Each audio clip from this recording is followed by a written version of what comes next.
Hi mga igsoon. Gusto din ako i-date ako mama. Wow! Anang date nga wala siya kay Balo ba.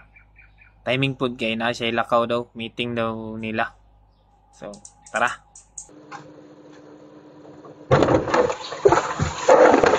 Hi guys. Karon mo lakaw mi ni mama. Kaya akong i-date. Sumangil lang nako nga mag-renew ko og insurance. Pero i-date din ako siya. Kanang di kayo halata ba. Simple lang good nga date. Madto mi sa Roadhouse sa Valencia City.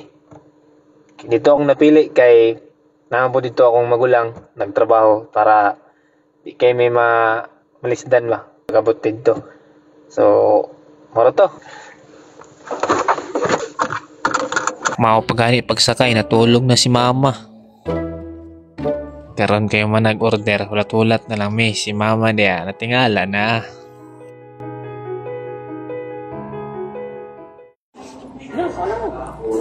Oh, mauli.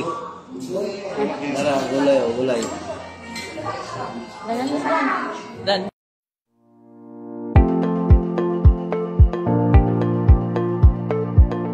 Hi guys! Paulit na kami sa akong anak. Nanga kami sa Roadhouse. Grabe ka mahal. Kami na duha 2,200. Ingon may presyo mama.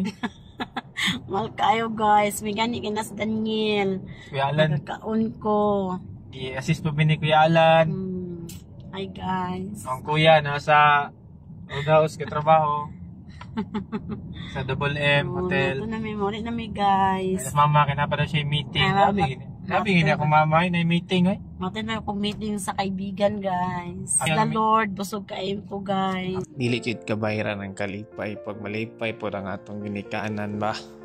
Mao nang mintras na pay panahon, i-date na ninyo inyong mga ginikanan. Yun, natod na to si mama sa iyang meeting. Di ni basta-basta si mama inani mga meeting na raw. Sulod na siya diaw. Lakaw na din ta. So guys, gihatod na to sa mama sa iyang meetingan.